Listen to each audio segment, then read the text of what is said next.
All right. Good evening, everyone, and welcome to the April 26, 2023 meeting of the Form-Based Code Advisory Working Group. We are meeting this evening virtually as an advisory group to the county manager. We are legally authorized to hold this meeting virtually based on the laws of the General Assembly and the county board's authorized operational procedures. I want to sort of orient everyone to our virtual environment again. We'll be holding its Teams through a Microsoft Teams link. The Teams link is available on the AWG page, the county events calendar, and the top of today's agenda. Additionally, there's a dial-in option if you wish to choose those. If anyone loses internet connectivity during the meeting, please reconnect with us by phone. Please keep your phones and devices muted until you are called upon. Turn off sound to any other devices around you to minimize interference. For everyone joining us on Teams, please turn off your video feed. It'll be appropriate to turn it on in a moment. I'll let you know. When called upon to speak, you must unmute yourself by clicking on the microphone icon that's located in your meeting command bar. We do not have the power to unmute you. If you are calling in on the phone, please use *6 to unmute yourself.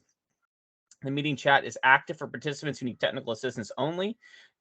The meeting chat should not be used for discussion, public comment, questions on the agenda, requests for more information. All public comments must be shared verbally for the record during the assigned public testimony period, please, which will happen at the end of the meeting if we have anyone, but we rarely don't on AWG.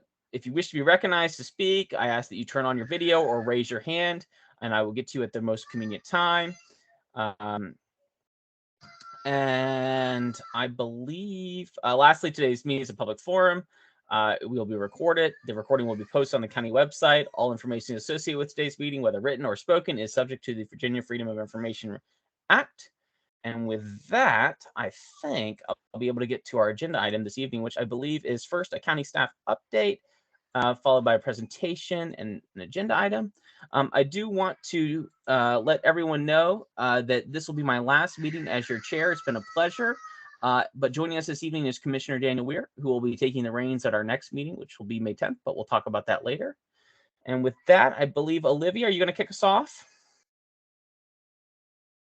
So I think I'm going to go ahead and hand it off to Melissa Danowski. She's going to give a brief presentation and then pass it off to the applicant. Thanks. Thank you so much. So one moment while I pull up the presentation. Okay, can everyone see that? Yes. Yes. Okay, thank you. Yep. Just one for a second. Okay, so thanks for having me here today. I'm Melissa Danowski, and I'm the General County Project Coordinator for Barcroft.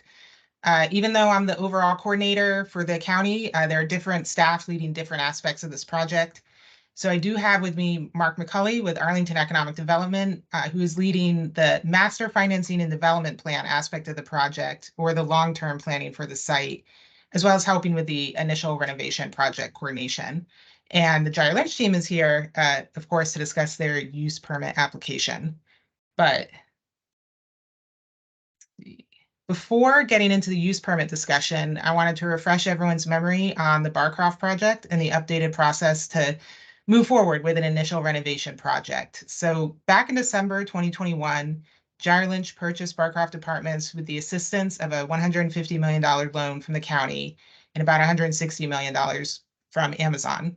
And the units were restricted up to 60% AMI for 99 years, which is the longest affordability term in the county's portfolio. Since the time of acquisition, Gyre Lynch had worked on their Master Financing and Development Plan, which was submitted to the county on October 29th, 2022.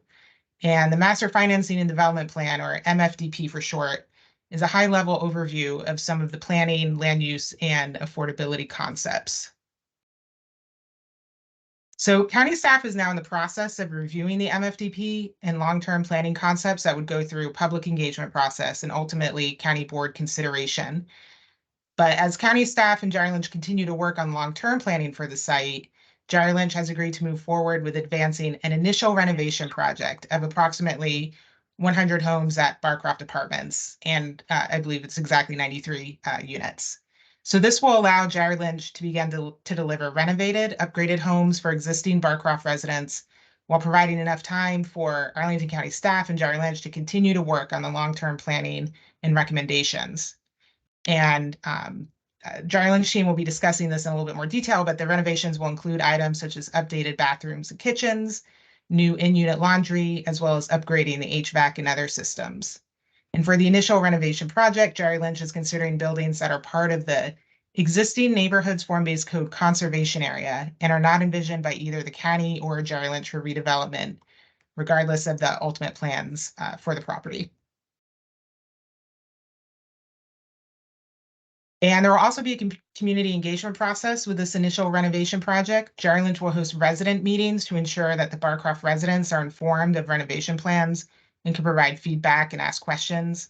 In fact, they just held a meeting with the impacted residents a couple days ago, informing them of this initial renovation project. And Jerry Lynch will also meet with community stakeholders and commissions consistent with the county's use permit and affordable housing development processes, which of course includes the Form-Based Code Advisory Working Group. And in terms of the resident notification and tenant on-site relocation process, Jerry Lynch remains committed to the resident-first approach. So all details about the relocation plan and renovations impact on existing residents will be communicated to residents early, often, and in a variety of ways. And per the county's relocation guidelines, the Jerry Lynch team will be required to complete a tenant relocation plan before any planned renovation work. Residents may need to be temporarily accommodated on the property in a similar unit while the work to renovate and upgrade their home is completed. And on-site relocation services will be provided by the Jerry Lynch team at no cost to the residents. In all cases, the Gate Hudson property management team and Jerry Lynch will ensure information is shared with residents to give them time to fully prepare for any disruption, including 120-day notice. And they will also provide one-on-one attention to address specific resident requests and concerns. So to stay informed on the overall process, you can visit the Arlington County website and search for Barcroft Apartments. And that's just kind of the introduction to this item. So I can turn it over to back to Stephen or the applicant team. Thank you, Melissa. And I want to turn it, before we turn over the applicant, I want to just first make everybody know, let's hold our questions till the end of the applicant's presentation. And then as always, I want to first take personal responsibility for the fact that you all did not receive this information as early as we would have all liked, but that was part of the residents first policy of trying to let sure that all of our residents knew this first. So the late timing of the materials, Linda, hands up right here. So this is the guy to blame before anyone else. That's the reason we did that today. With that, Lauren, I believe you're going to speak for the applicant today, and I'll let you go ahead. Thank you, ma'am. Thank you, Chair Hughes. Let me bring up my slides real quick. Hi, good evening, everybody. My name's Lauren Riley. I'm with Walsh Colucci. We represent the applicant here, Jerry Lynch Real Estate Partners, and I'm joined tonight by a few Jerry Lynch team members. We have David Hildy, Greg Ward, and Alice Hashman here. And as Melissa mentioned, we recently filed a form-based code use permit for the initial renovation phase of Barcroft. And so we're here tonight just to give you a very brief introduction of the project. We anticipate working with county staff and the HALRB on the proposed design in the coming months, and then we will return to you with some updates and some more information later on. But I've got a few slides here just to orient you to Barcroft and then dive in more specifically to the form-based code use permit. And here's just an overview of how Jerry Lynch came to the property, where we're at now. Melissa went over a lot of this, so I'll just say that while that master finance and development plan is under study, in the interim, Jerry Lynch really wants to jump on board and start renovating, repairing some of these older garden apartment units within the complex. So we're starting with 93 units in 5 buildings that are located at the intersection of South 4 Mile Run and George Mason Drive. They're within the neighborhood's conservation area and not anticipated for redevelopment. And then here's a map you've all seen probably many times over the years. It's showing you the locations of the commercial code and the neighborhoods code along the pike. And you can see the Barcroft site there outlined in blue. You can see a part of it is located within the commercial code, but much of it is located within the neighborhood's form-based code. And zooming into the neighborhoods code, where you can see the Barcroft sites located in the central sub-area regulating plan. Some of it is recommended for redevelopment, and then much of it there in green you can see is designated as a conservation area. And this area was created in order to preserve historic areas and also to incentivize the creation of affordable housing in exchange for additional height or density for projects that preserve historic features and traditional design elements. And like I said, while other areas of the site are anticipated for redevelopment, this application is very limited in scope to just these few buildings here at the corner of South 4 Mile Run and George Mason Drive, located in the conservation area and not slated for redevelopment. And I thought I'd just give you a little bit of history about Barcroft. This area is historically significant because those existing 59 garden-style apartment buildings were all constructed in the 1940s and 1950s, both during and after World War II, in order to relieve some housing shortages in the region.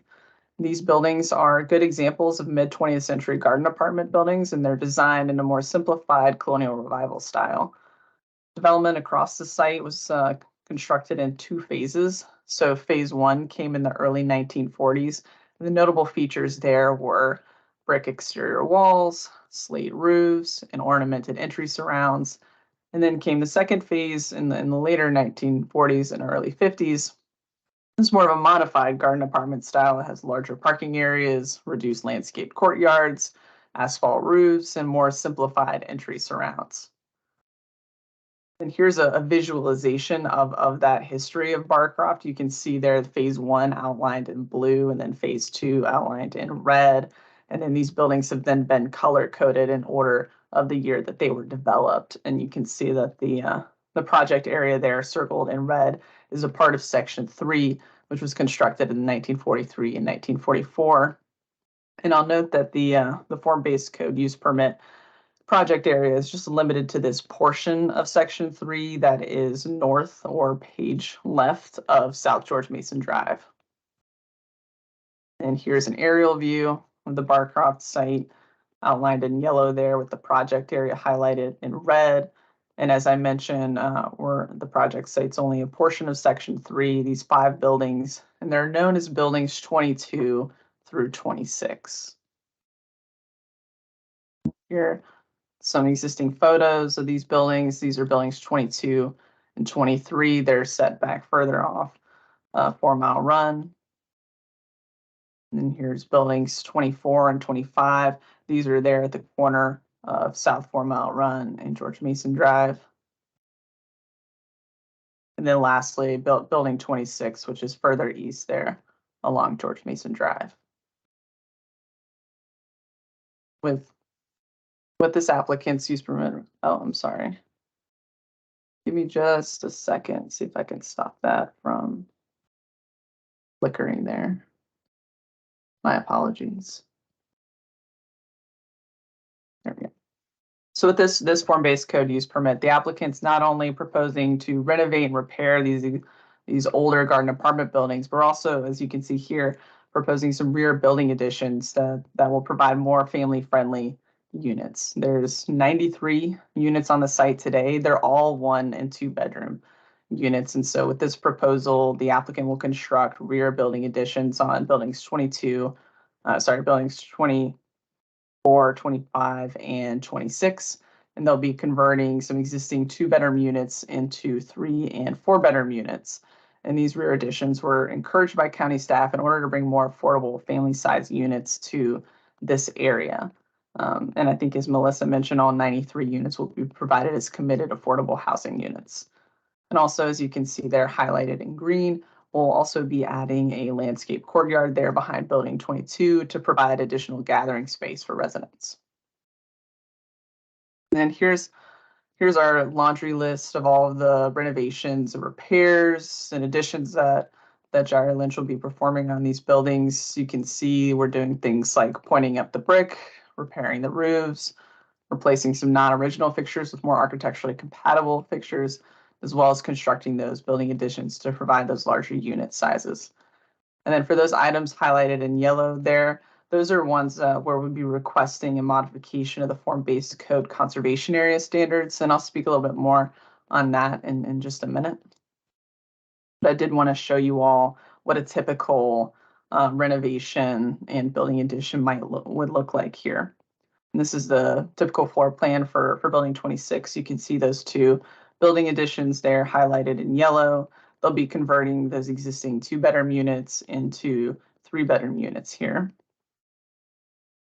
And then here's a typical building section. You can see the front facade where we've noted some of these renovation and repair items, repairing the roof, cleaning and repointing the brick, replacing some of these light fixtures. And then on the rear of the building, you can see these 2 proposed additions there outlined in yellow. And here's another view of the elevations from the side of the buildings. You can see where these additions fit in. And then lastly, building sections. You can see that these additions will be on the top 2 floors of the 3-story building. You can see how they relate to those existing structures. And then to summarize our application, we're requesting a Administrative Regulation 4.1.2 use permit to allow those building renovations, repairs, the building additions, and that landscaped open space that I just talked about. We'll also be requesting a modification to some applicable site regulations like parking, setbacks, lot coverage, etc., to permit those existing buildings and the additions to remain as is. And then, as I mentioned earlier, we'll also be requesting a few modifications of the conservation area standards. And these modifications are actually necessary in order for Gyre Lynch to meet certain Virginia housing requirements for affordable housing tax credit financing applications. So we'll be working in the next few weeks and months with historic preservation staff and planning staff on those modifications to make sure they're historically, they're architecturally compatible with those existing buildings. That concludes our presentation. So thank you all for your time. We look forward to engaging with you and HALRB in the coming months. We anticipate that we'll be back before you in just a couple months with an update and some more information. Thank you, Lauren. And is anybody else in the applicants who want to speak? Or I think we're good. I think we're good, but I just want to make sure I give that opportunity. You did a great job, Lauren. Thanks. All right.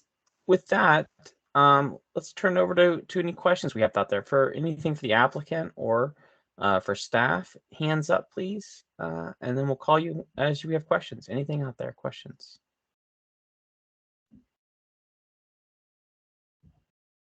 Linda, I see you first up the bat. Linda, please. Have you all been to HALRB yet? Because of the modifications that you're requesting, have you been to HALRB already, or are you going after us? And coming back. Let's turn that over to staff. Olivia or Melissa. I don't know which one you use. Olivia. Mark or Melissa? Okay, there. Yeah, we are going to HLRB several times over this process. We will be coming back to AWG later this summer. So this is really informational. I think the more deeper dive in the proposal will happen later in the summer after we've gotten some feedback from HLRB. Great, thank you. Okay. Linda, you don't want to give them any architectural advice before HLRB gets there? I haven't had a chance to look at any drawings. So that's, I haven't had a chance. If you do, make sure you send them to Lauren. I'm sure she'd be curious, but it was my fault because we wanted resident first policy. So absolutely, the residents come first. And they were informing people, I suspect, probably maybe yesterday. So trying to get the door to door on that. So yeah, I can only imagine the extensive outreach that you all have to make on a constant basis with considering the sheer number of people. As somebody who lived at Barcroft for 4 years, I appreciate everything you guys are doing. I really do. Thanks, I do have a question in general, as somebody who did live there. There are a number of basement apartments. Can you talk about are there any basement apartments a part of this group, or in general, are there things that we should know about, changes to, improvements to the folks who are living in the basement apartments? Sure, Mr. Hughes, I could take that one. And David and Alice are on the line as well. There are some basement apartment units that are included within these 5 buildings. They will be renovated, as Melissa said, with upgraded kitchens, laundry units, etc. And I'll hand it to David or Alice to chime in a little more if there's more information on that. Yes, Linda, it's great to hear that you're a former resident of Barcroft. But yes, there are some basement units, which we will be, as Lauren said, we will be refreshing those just like we will any other unit. And then there are definitely some basement areas that are currently used as laundry storage, which we would keep as storage. And as Lauren mentioned in the beginning, we're proposing all in-unit laundry. So those would be just converted to storage, but we wouldn't be adding any new basement units. Is there a way to bring more light in to any of those? Because of the terrain, I certainly remember the basement apartments at the bottom of the building that I lived in on 4 Mile Run. And I'm just curious, is there a way, since we have to deal with all the rules about the conservation area, is there a way to still make it compatible with the historic nature and yet bring in some more light to some of these apartments based on the topography that each of them have? Right. Yeah, no, it's good. Yeah. I don't know off the top of my head, but I know that that's a good comment. I know that some of the basement units I know of are partly exposed already, so I don't know if in this section we have that condition or not, but we'll definitely make sure we look into that and have an answer for you next time we come back. Thank you. All right, thanks, Linda. And David, could you mind introducing yourself? Yes. We're all familiar with Lauren's. She comes to us. Yeah, she's here a lot, right? I'm just tagging along. David Hildy, VP of Development with Gyra Lynch, and I oversee the Barcroft project for our company. Thanks. And I also have two others on the call here, Greg Ward and Alice Hageman, who are also development team members managing the renovations. All right, Greg and Alice, welcome. And David, we know everyone will become very familiar with you over time, just like we are with Lauren, so we have no doubt. And Linda, Linda, that's a lot of email time. address. We've done this many times. and Linda, I agree with you. I think getting some more light in there would be great, but I think it's incredible. I've read in the presentation today that they are bringing in unit laundry, which is just a huge deal, I'm sure, for many of the residents. It's my wife's biggest beef on one of the Pike apartments we lived in. Ed, then Michelle. Ed, please. Yes. Well, first of all, thank you for being here. I like what I see so far. I just want to check. I did not see on the map any of the bus stops that are on the larger property. Is there a bus stop included in this initial phase of development? So I think Ed, your question was about bus stops in the changes or anything with respect to streetscape improvements. Is that correct, Ed? That's the first question. Yes. Okay, county staff. I think Melissa or Mark. I know I saw on the presentation today, looking through the drawings, that there were no streetscape improvements. Can we have a confirmation for that from county staff? Yeah, I think there is a broader study of South George Mason, which may address some of those issues. I think we're working closely with DS as part of the master financing and development plan to identify where the correct location for transit stops are.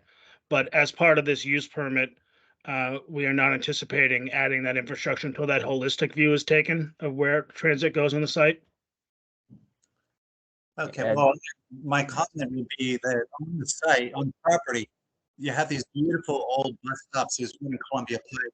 I don't know where else there's one, but hopefully they're going to be maintained on the property as is. So as part of the master finance development plan, and I'll let David and Lauren also speak to this, we are certainly a lot of discussion about the historic bus stops as part of the overall plan for the site. Absolutely.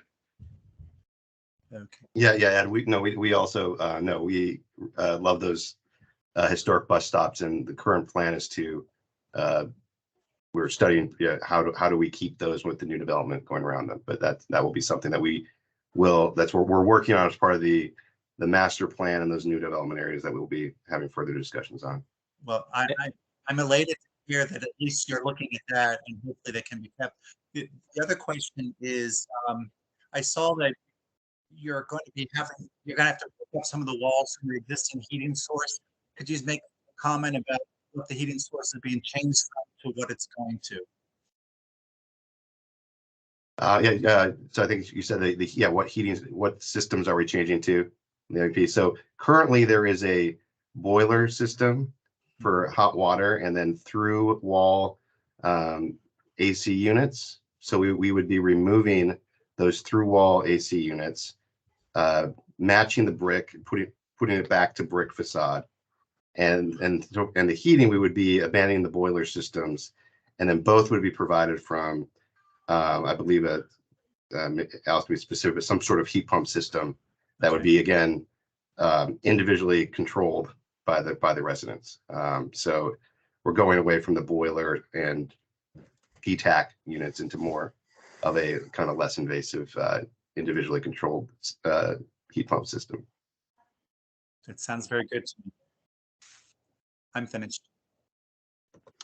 Thanks, Ed. Michelle, then Betty.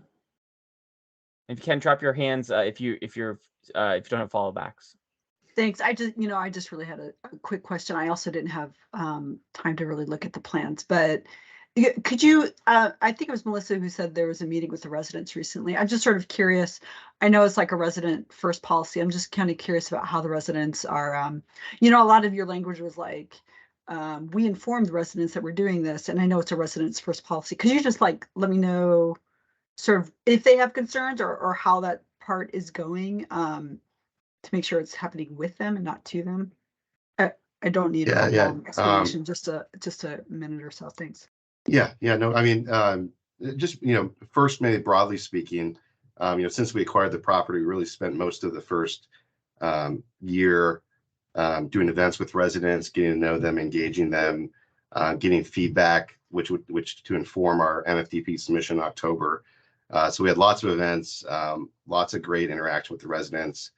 A lot of them, interested more about what's going to happen with their rent and things like that. But I think now that we have a specific project, and this was we knocked on every door last week. We invited them all to an event on Monday, and Monday I think went really well.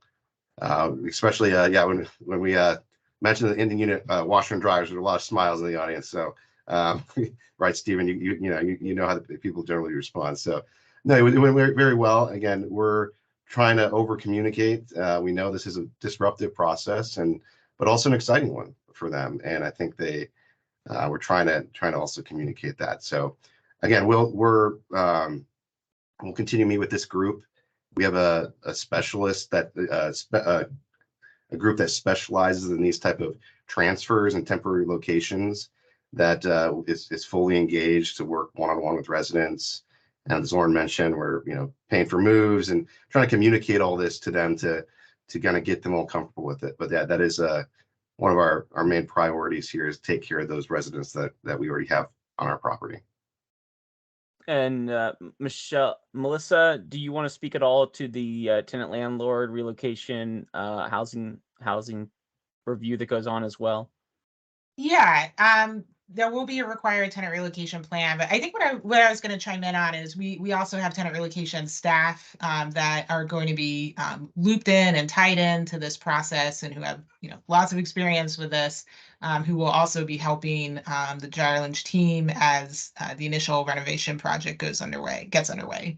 And just to reiterate, the relocation will be on site.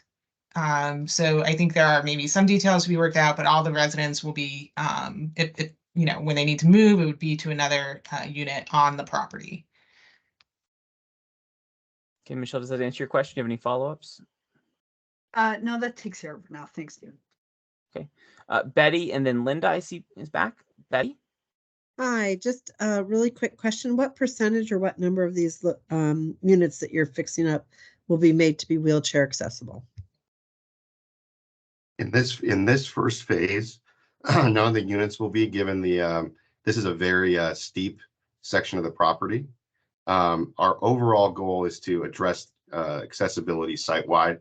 So we'll have some new construction units. We'll have renovation areas where it is possible that are flatter to make those accessible routes to parking possible. We will be exploring all of those.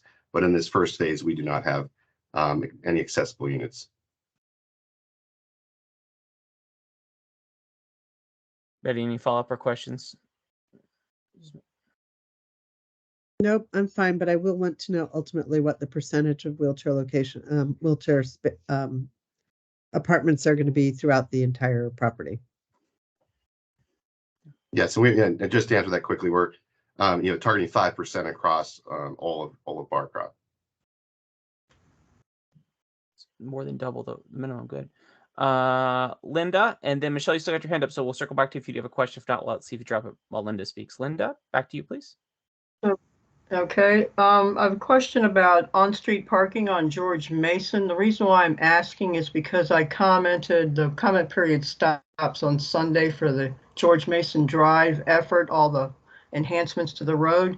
And in looking at the drawings that they had available, it looked like they were removing on-street parking from George Mason Drive.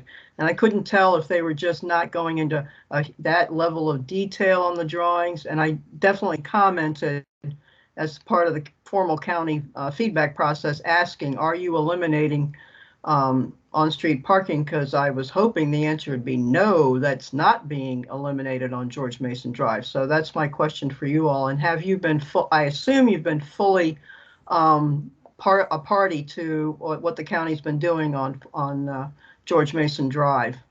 All right, so Linda, I doubt that Olivia or Matt are prepared to answer that question, but I hope maybe they are, because we don't have anyone from DES staff on the line, I don't think. Olivia or Matt, do either of you capable of answering that? Because Linda, the control of the parking in this area, the right of way is owned by the county, so the applicant doesn't have control. It depends on exactly where, but basically they don't have control over it. So it's a question to county staff. Olivia, Matt, you online? Can you help? Hi, Linda. Could you mind repeating the question? Yeah, in terms of we're submitting comments to the county's project on improving George Mason Drive, starting with Arlington Boulevard all the way down to the county line.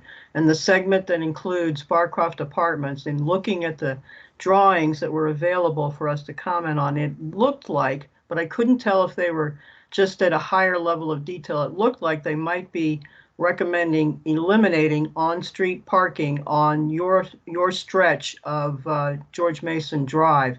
And my comment to the county for the George Mason Drive process was, please do not eliminate street parking along that stretch, because they are recommending eliminating street parking in other sections of George Mason. So that's why I was wondering how involved you all had been with this effort, and what was I looking at? Was it just at too high a level, or indeed is there a proposal which I really find pretty concerning, that they possibly could eliminate all the on-street parking along Barcroft Apartments?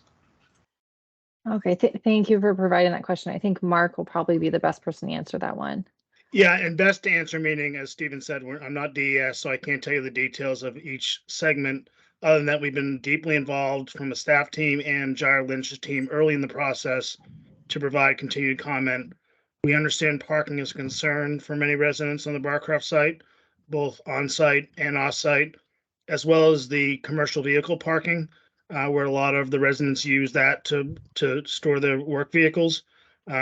And so that's an active, ongoing discussion. That process isn't closed. So I'm sure your comments went through, and we'll continue to engage on that. But again, DS is obviously running that process, but very, very much engaged at both the staff and a developer level. Thank you. Okay, Linda, any more questions at the moment? Nope. Okay, thanks, Linda. Mark, I see your hand's back up. Mark. Great, thanks. Quick question back to the resident meetings. Just confirm, I assume those are multilingual? Yes, we have a translation. Actually, Alice can probably give specifics, but no, we have all the major languages, and we have translation available at meetings for those residents. Okay, thank you. Yeah, there was the translators present for any languages requested by residents with little hearing microphone packs and everything. So it was a great system set up for all of the language coverage. Fantastic. Another question about the renovations for this phase. I've heard You talked about the in-unit washer and dryer. I also heard something about renovated kitchens and bathrooms. But if I look at slide 12, I don't see any of those items mentioned on the proposed renovations and additions. Are those included in this phase or no? Mr. Hughes, I could take that one, and David can chime in as well. But the list on page 12 is all of the exterior renovations and repairs that we're doing. This form-based code use permit is necessary to permit the exterior additions and renovations. The interior will be subject to building permits. So all of those that you mentioned, those are occurring with this phase. You're not seeing them in this application because the form-based code doesn't require us to submit the interiors, just the exteriors. David, I don't know if you want to say a little bit more about that. Okay, that makes sense to me. However, windows are not being replaced. So I can take that. On the Barcroft property, the previous owner had started a window replacement program that had done different parts of the site. For this section, all of the main windows have been replaced already. The windows we're talking about that still need to be replaced are really the basement windows. There's some small steel windows, but all the unit windows have already been replaced on this section. Okay, great. Okay, thank you for that. And then finally, you mentioned for this phase, any residents that need to be relocated will be relocated on property. Is the assumption or the plan that as you get into other phases and are renovating other parts of the property, that relocation will be done on property if people need to be relocated? Yes, and any relocation throughout the entire program will be on site. Okay. Yes. Great. And I guess I would just reiterate, given that I walk down George Mason on a semi-regular basis, if that parking goes away for those residents, that would be huge, because that George Mason is parked from the part I walk all the way to 4 Mile Run, bumper to bumper. So anyhow, okay, thank you. Appreciate you taking the questions. Thanks, Mark. And back over here. I don't see any other hands up, so barring any more hands coming up, we will let our applicant team from Jared Lynch and Lauren and everyone go on about their day, knowing that they will come back to see us after seeing the HLRB and receiving their comments and any changes that HLRB encourages them to make. With that, anybody else going once, going twice? All right. Thank you, Lauren. Thank you, David. Thank you, the whole team there from Jared Lynch and everyone for showing up this evening. Thanks, everyone. Have a good night. With Olivia, I know you've got an update for us on development proposal statuses and a work plan for the year. The meetings folks have to look forward to that don't involve me. I do. Well, first I did want to introduce myself. My name's Olivia Sontag. I'm a planner within CPHD, and I've worked on the current planning side of things for the last 3 years, and recently made the switch over, and I'm now the Columbia Pike coordinator, and now the staff liaison to the AWG, stepping in for Matt Matuzik. So you'll still see Matt here and there at these meetings, but you'll probably see me more often. And then I did also just want to thank Commissioner Hughes for all of his service. We're certainly going to miss his leadership, but I'm happy to welcome Daniel Weir, and I'm looking forward to working with him. So I'm assuming everyone can see my screen here. So we just had our Barcroft status update. I am going to just give a brief update on kind of the development proposal status that we have at least in front of us right now, and just some of our tentative work plan items for the year. It's already proving to be a pretty busy year. So we just wanted to take some time to briefly cover these updates, but just know that we'll be providing some more updates on when you'll be seeing a lot of these items in the next meeting or two to come. So just to give you guys a brief update on some of the completed projects and some of the recently approved projects.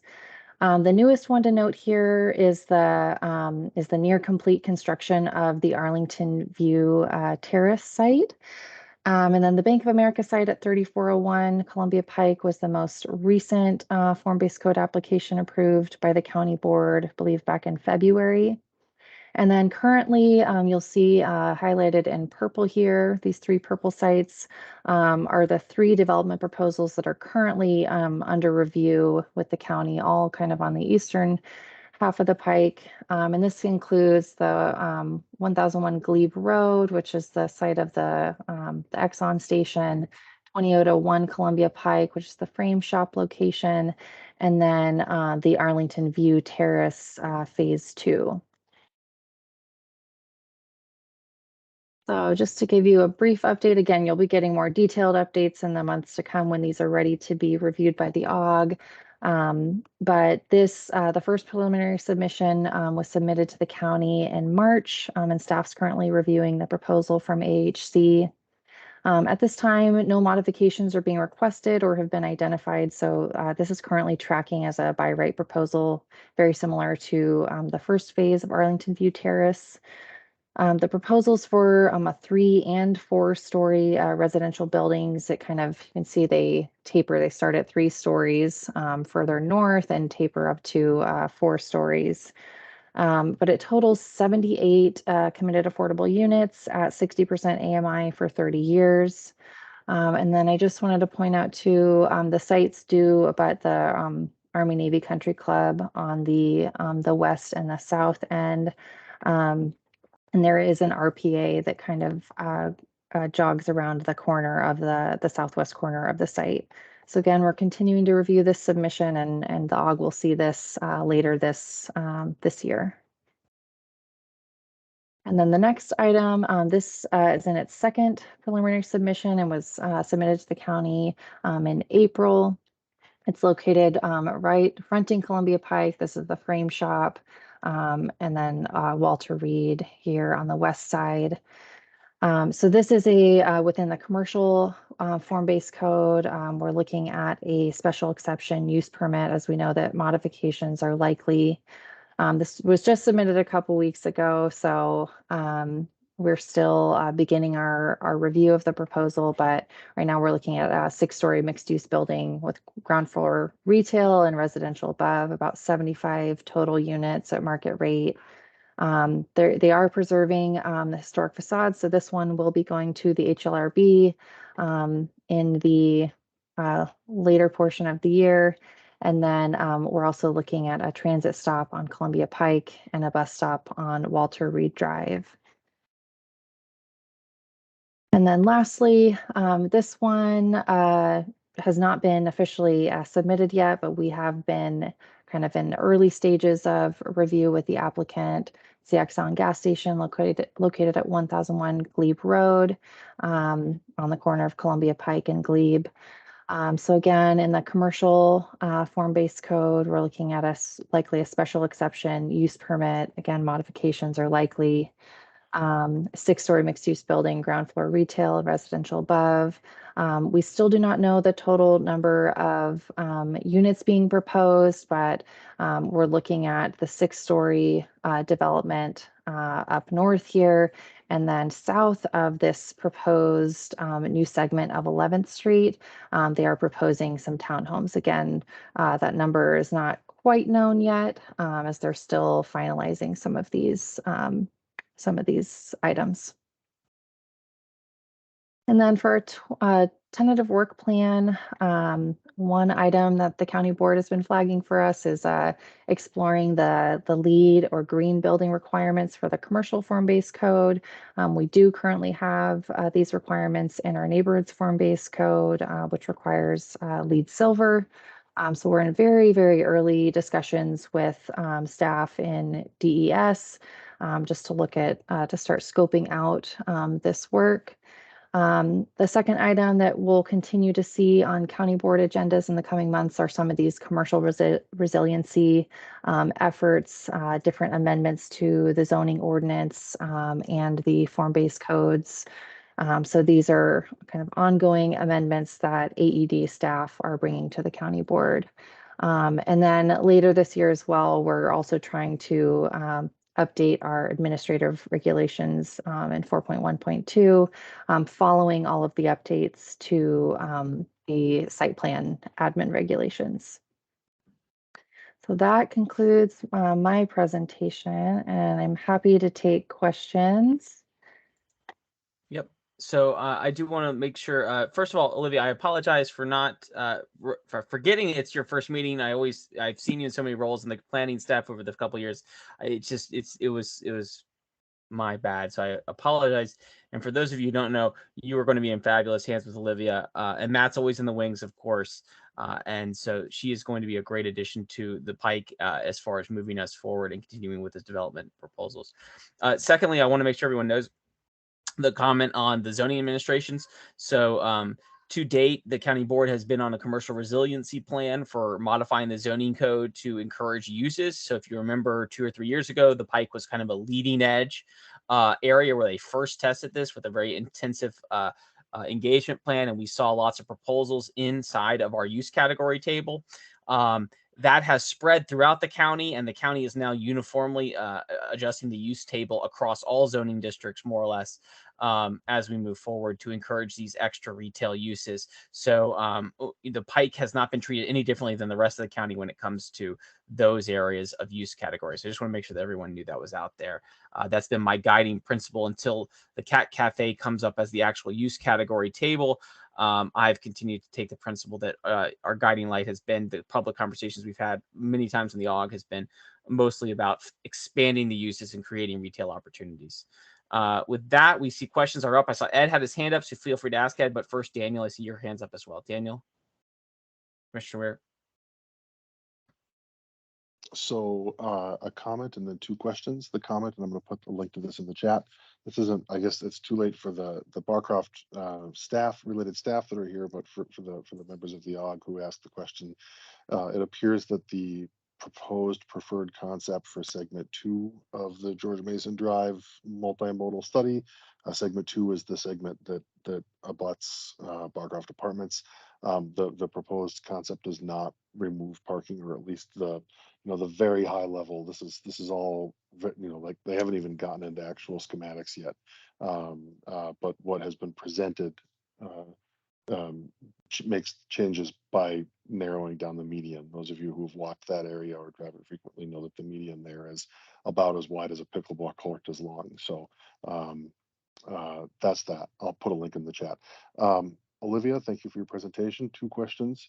The first has to do, well, I don't remember the first. The second has to do with the no, the frame shop is the first question. Maybe you can put the slides back up, and maybe this is just an illustrative slide, but I counted 7 stories, or that is the tallest podium I've ever seen. Could you reconcile that for me? I may ask Matt to jump in here because he has been reviewing this proposal up to this point, but let me share my screen.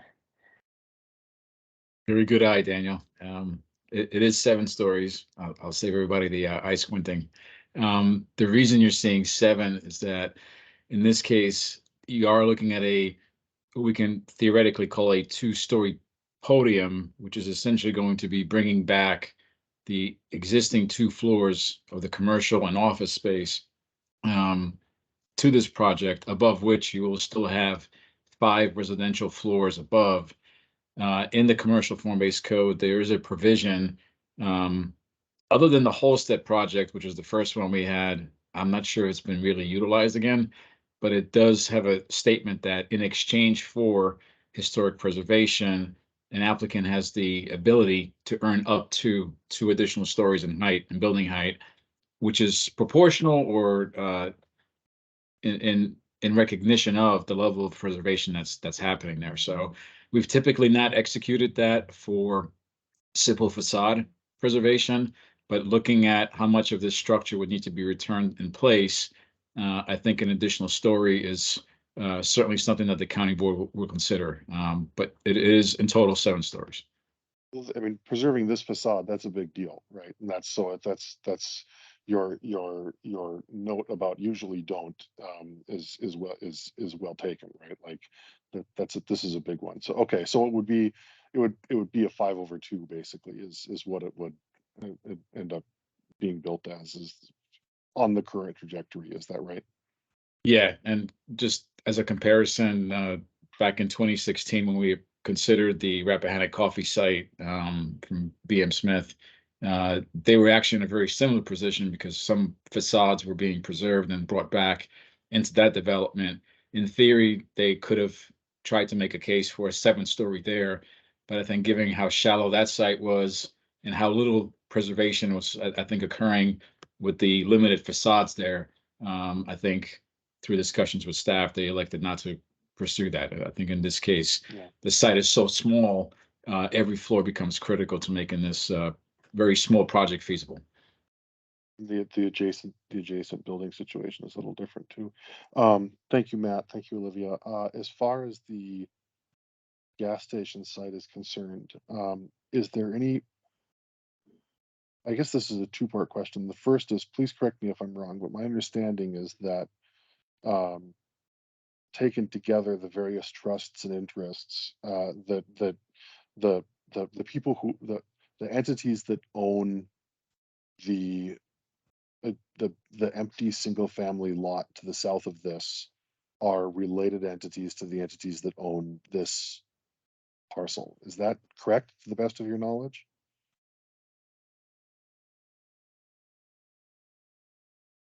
Thus Matt, do you know? far, I have not been made aware that whoever owns the parcel outside of the revitalization district to the south, closer to 12th Street, has the same ownership as the Exxon gas station. Well, related entities is doing a lot of work there, but I could be wrong, and that's fine. Even the question that the concern that I have is that the townhouses and you point out that it might be outside of the district, and like that, sure. I don't know. There might not be a way to do this, but it would sure be nice if there's a way to think more holistically about how this site fits into that large vacant parcel in a way other than just putting some townhouses next to it that preclude any sort of consolidation. But that might not be feasible, and it might be a short conversation about whether there's a way to do that. And that's it. I'm gonna yield and go off camera. Okay. Daniel, I'm gonna say Ed, then Linda, then Michelle. Ed. Okay. Well, first of all, Olivia, welcome to the club. We've been at this for many years. We've heard many proposals. I'm sure this is going to be a welcome to everybody to be working with us now. I wanted to ask about the 1001 Glebe Road Exxon gas station. And you mentioned what says on the plan that 11th Street is going to be put into place. Is that true? Yes, that's the current proposal. With this, it would only install this portion of 11th Street, and it would be up to redevelopment further on to complete the remainder of that. So they've been working with the fire marshal to make sure that there's enough turnaround, which is why they've proposed the entrance, the alley, to be right here. Okay, that is my concern. That because this goes through Highland Street, goes right past Ashland, and I'm hoping that eventually we can have 11th Street actually be a through street. But I'd like to say, I guess we have to wait until development comes along. Yeah, that's. Yep. It'll be there one day, Ed. The plan just takes many decades. Well, I'll have a cane by the time I can walk down 11th Street all the way. I can tell you that. In the new urban street. Okay. Linda, then Michelle, then back to Daniel. Looks like he's got his hand back up. And Ed. Okay, Linda. Yeah, for Ed, yes, we always knew that 11th Street east of Glebe was going to be in pieces. Part of it was delivered with Axamite off of Highland, and yeah, it's going to be one chunk at a time. My question about the townhouses on the south side of 11th Street, in the conversations that you've had, do these townhouses back up to what is that currently vacant lot that fronts on 12th Street, or are some of these townhouses going to back up to the backside of single-family homes that are on the north side of 12th Street? So the property line right here backs up to those backyards of those single family homes. And that is also the edge of the commercial form-based code. Correct. Yeah, we did this very deliberately in Douglas Park. We had a lot of discussion about extending the boundary down to include the north side of 12th Street. And so that's why this is a little bit of an oddity in the entire code when you look up and down Columbia Pike. That was a very deliberate decision not to include the north side of 12th Street. So I'm sure you and everyone else will be very cognizant of what happens to the backside of the townhouses vis-a-vis backing up to single family homes. That's my only comment. Thank you. Thanks, Linda. Michelle, and circling back to Daniel, if he still has another follow-up. This is small. I just have one comment and one question. The comment is, I'm just letting you know that everyone in my neighborhood is very concerned about the pie shop, and I keep hearing about it over and over. So I'm just gonna. And then I actually have a question, not about these, but in terms of your updates on projects, if you can give an update on the Elliott and maybe a short update. The Cliff Notes is they came to our civic association last night, so I'm just sort of curious about the staff perspective. So the latest we've heard on the Elliott is that they are currently looking for smaller retail tenants for that ground floor use, and that the grocery store is no longer part of their plan for the retail spaces.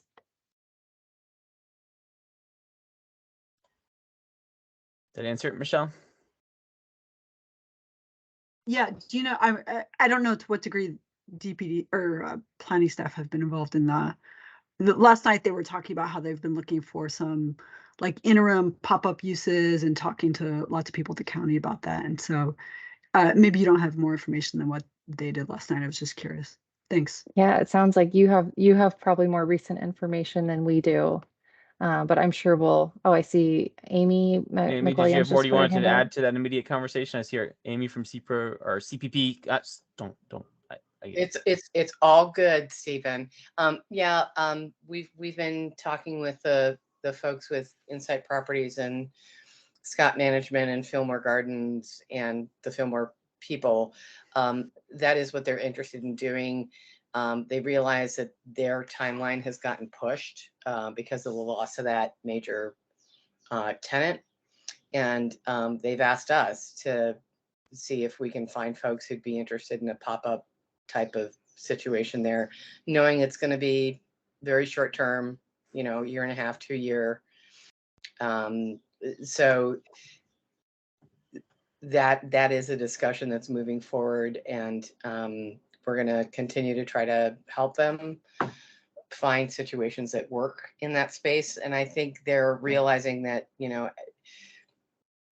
being in the community, they don't want it to look like nobody's home, right? So, this is a fluid situation, and we are going to continue to do what we can to support making that block that used to be our home, not be a detriment to the community.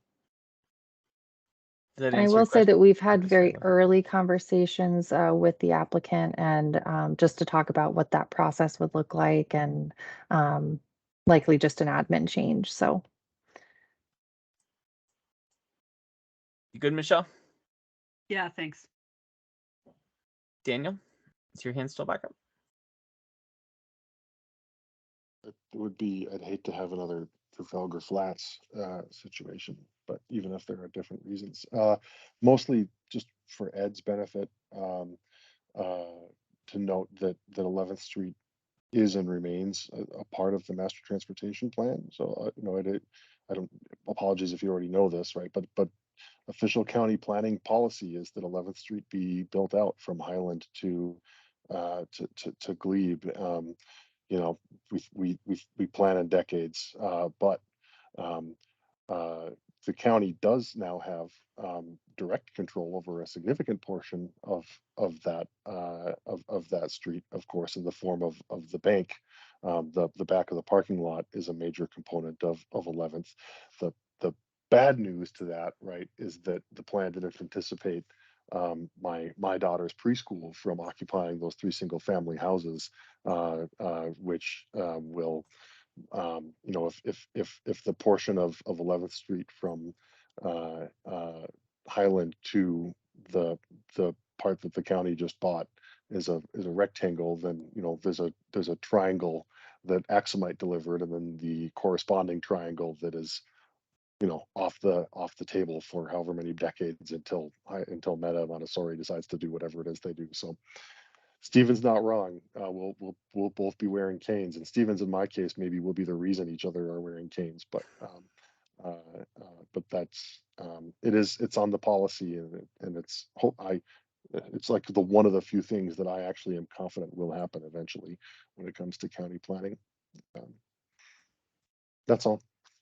Thanks, Daniel, for that reassuring comment that 11th Street one day will exist. Those mysterious 11th and 12th one day might form a more fun. I think it's worth noting though that like is. it's on the MTP for a reason, right? And that's that like an urban style building doesn't work between Columbia Pike and 11th if 11th isn't built out, right? Because you don't get an activated streetscape on the long quarter of an expensive to build building. So it's there for reasons. Thanks, Daniel. And Olivia, did you sneak in your work plan inside of your presentation? So you got 2 birds with 1 stone? You don't have a separate work plan presentation tonight, do you? Nope, we already snuck that in. You did a 2 bird with 1 stone sort of conversation. So with that, I do think we've reached the end of this meeting. So unless I see more questions out there, it's been a pleasure serving with all of you for 7 years. I know you'll be in great hands. Olivia will be fantastic, and Daniel will be fantastic as well. And I look forward. Olivia will be fantastic. I'm not making any promises. I don't. We're make in any this promises together, about, Daniel. I don't make any promises about Daniel, but Olivia, I can promise she will be fantastic. And of course, Matt is never too far away. We are the drip he cannot let go of, and he's always in the wings, hanging out behind us somewhere. So with that, unless we have any more questions out there, I'll give everyone their evening back and 23 minutes of your time, and I'll see you guys around the pike. That's the best way to say it. So thanks, everybody. Thank you, Stephen. Thank you, Stephen. It's been a long Thank ride. you. Good.